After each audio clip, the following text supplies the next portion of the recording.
Hey Shadow Hunters, Gavin Seim here, and I've got a really exciting video today because I'm going to show how we can recover clipped highlights in really any situation. And we're gonna look at the 3 levels of clipping, how to deal with them, but most of all, I'm gonna focus on how to deal with really bad clipping where you've just really lost it. Here is a rough look at a sensor, right? Each one of these is pixels, and we have red, green, blue pixels, all this stuff going on, right? If you take a pixel on a camera and you expose a photo, what's happening on the sensor, it's like a bucket. If you have 0 light, the bucket is empty. Each pixel is like a bucket. If the bucket is empty, it's 0. There's no detail at all, right? Clipped black, 0 in digital terms.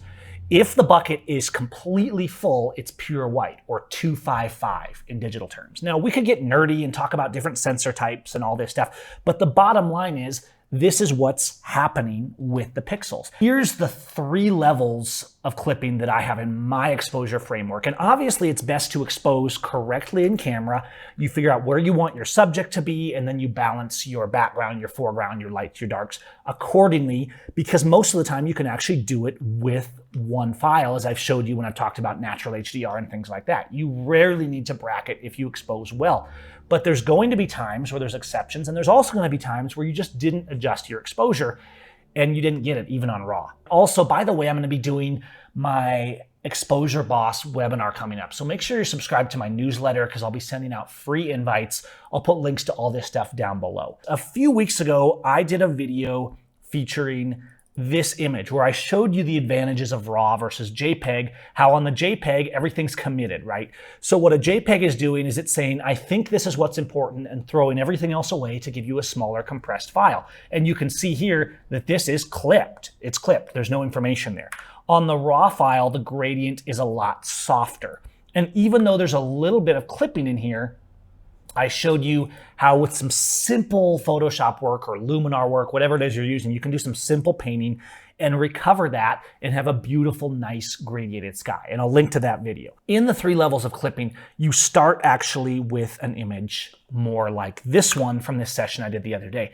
It was in a harsh lighting situation. I didn't have a lot of control over the lighting, and I had to make the best of what I had with. There's nothing wrong with our exposure. If you look at our histogram, it's good. And we're pushing the edges of blacks and of whites because we have a lot of dynamic range in the scene, right? So if you were looking just on the back of your screen or in a JPEG file, you might have true clipping. But a level 1 clipping isn't actually clipped. You can use a combination of shadows, highlights, things like that. So if you look at my original RAW file here, you can see it almost kind of feels clipped. It's pushing down too dark in some areas and showing up as clipped here in the hair. Some of the highlights are pushed too far, but without any really advanced techniques, just using like natural HDR type presets, film mist, some gradients. I went to this just on a RAW file and brought back that information. Now I'm going to do another video probably featuring some of these images showing you how to edit harsh light. But technically speaking, this isn't clipped because we are able to recover all the information from the RAW file. If I had shot this on JPEG, I would probably have clipping that was unrecoverable because of course in the RAW file, we have everything that was in the bucket or not in the bucket of each pixel. Whereas in the JPEG, we throw out a lot of information. So that's clipping level 1. Here's another slightly more extreme example. We have this image taken here on the street, and it's too light up here, but we're actually not clipping. Using shadows and highlights, we can create a balance, and using a simple mask. So if I went and manually put a mask, I'm going to do it the shortcut way and just use one of the Elegance masks. These are not actually available yet, but they will be soon. I'm working on these just to kind of streamline the mask process. So if I say, hey, let's put the clipped sky mask, it's going to take those highlight areas and really try and just kind of bring some more life into them like this with just a mask. Again, we haven't truly maxed out the buckets, right? Maybe the bucket was at 250, but it wasn't overflowing at 255 pure white, and we were still able to recover detail, okay? So that is a level 2 clipping. A level 2 clipping is where you can still recover it, but you might need some local adjustments. You might not just be able to do it globally with shadow and highlight and everything comes together and looks nice. To actually make it look like it's not clipped, you might need to use a mask or a brush or something like that. Now let's talk about level 3 clipping, because this is where it gets the hardest. Most of you know how to do a mask in Lightroom or in Capture One or in Photoshop or something like that. And if you have a raw file and you have the information, you're probably going to come out good. But let's come in and do a very difficult one, and that's going to be right here. Here's this street scene. This is the raw file we're looking at, and you can see that there is a lot of clipping up here. How do you know that you're truly clipping on an image? There is an easy way to tell if you have a level 3 clipping. If you have a level 1 or 2 clipping and you adjust the exposure, it's going to bring it back. It may not look good, and you may be like, no, I can't just pull the exposure. I need to do a mask or something like that to retain the foreground area. But when you do, for example, here I'm at -5 exposure, and you can see that there's still no detail coming into this. It's just kind of turning gray and mushy. Should I have exposed this better? Yes, if I had used a better exposure technique, but I was kind of on the go just doing a street photo, right? And so here's what I got. Can I save this? Can we make this actually look good? The first thing I'll do with an image is I'm going to do a basic edit on it, right? So I might come down to something like the Natural HDR4 presets. So I'm going to go down to like LP Park Walk, for example. Okay, it gives me a nice combination of contrast and detail, but as you can see, we're still completely losing it in those highlights. Even though there's a great use of single image dynamic range in this, we're dealing with an image that's so far overexposed in this area that we can't recover it. Okay, let's use a mask then. Do we have any masks on this? No, there's no masks. So let's use a mask that takes the light areas like we just did, like the Clip Sky mask, and put it on here and get it as good as we can in Lightroom. Okay, so here's the Clip Sky mask. And yeah, it's better, right? Let's adjust it a little bit so that we're not affecting too much of the foreground, etc., right? So I'm gonna pull this back a little here so it's not feathering as much. There's different ways you could mask this and create a mask. If it was a sky, you could do the select sky mask here. You don't have to use a preset. You can do this manually. I'm just doing a preset that has these pre-built to save time. But you can see, even if I take this mask and turn the exposure way down, nothing good is happening here, guys, because there's nothing to recover. And so even though the mask is adding a little bit of goldiness to it, it's kind of cleaning up the gradients all over the place. It's better, right? It's better. Here is our start image, and here's what we got now with a few clicks. We did a lot, but this is a level 3 clipped image. It's lost, or is it? Let's actually come back, and I'm going to take this image and we're going to go into Photoshop with it. But now we're leaving a raw editing environment and we're going to an editing environment where we can do some pixel painting. And don't get scared by the word painting, because this actually isn't that hard. I'm going to show you how even in a scene like this, you can pull this off. If you're at a sky and you're just a little clipping around the sun, like I showed you with the image in the raw versus JPEG video. In that video, I just had to do a little bit of gentle painting, but there was really no texture. I was just keeping it from banding and kind of painting the goldenness back into the sky. Here's the problem we have on this image. If you look here, here's the image we brought from Lightroom. Okay, hunky-dory, but we're so clipped. And no, we're not gonna fix this with a burn and dodge tool either, because it's truly clipped. There's no information. So I'm gonna go down and I'm gonna create a layer in Photoshop with the plus icon. I'm gonna create a blank layer, and let's just call it PP for pixel paint. So what we're actually gonna do is we're gonna create detail where none exists, because you can't recover detail where none exists. If your pixel buckets are truly 255, it means there's no detail. The pixel is maxed out. It's truly clipped, not just clipped in the version you're seeing on the camera or in the JPEG. It's truly no information in there. What we have to do is make it look like there's information. And here's the technique and why it works, because we're actually just gonna paint in a little bit of information. Let's zoom into the area in question. The first thing I'm gonna do is I'm gonna go to the brush tool with B, okay? I'm taking the brush tool, I'm gonna hold Alt and make it kind of large-ish. I'm gonna do the hardness. You can also do this up here, by the way. You can click here at the brush panel, and the size is pretty big, the hardness is very low, and you can see the opacity here is pretty low too. You don't want to do pixel painting at 100% opacity. 15 to 20 is plenty. And let me show you why. Let me make the brush big, and I'm going to Alt. See how the eyedropper comes up when I Alt click? That's what we want, because we want to select surrounding colors. So on a basic level, like I showed you on the sky, we select a surrounding color and then we kind of start painting in, right? Here is a little bit of pixel painting. And so we're sampling different colors kind of off different walls, right? So we kind of have natural gradients. Down here's a little pink. So if this wall's pink, it's not going to be quite as yellow. This is how we get it to look natural. Up here, you can see, wow, it's so clipped. I mean, it's almost just, it is pure white up there. So what we're going to do is we're going to start painting in, selecting the surrounding areas, and just painting some detail into those areas, trying to not get too crazy, too over the top, and just kind of make it look like we've recovered those highlights a little bit. So let's do that first. And you can see I'm sampling. This is the secret to great pixel painting, is you sample often, okay?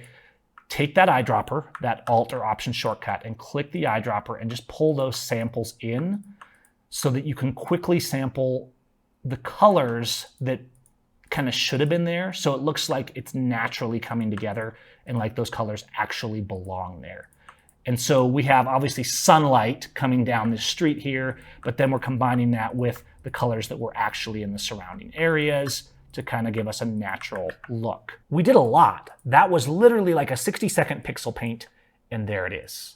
Now, we can actually change the blending modes. If it seemed like we were losing too much texture, we could switch this, for example, to a linear burn, or just scroll through the blending modes and find the one that works best, whether you're trying to recover shadows or highlights. What happens if you switch to a blending mode is it's going to allow more of the natural texture underneath. See how we're really softening the texture here? If I were to switch, for example, to a color burn or a linear burn, it is going to darken a little bit more and allow the texture to be retained, okay? So for now, I'm going to do that.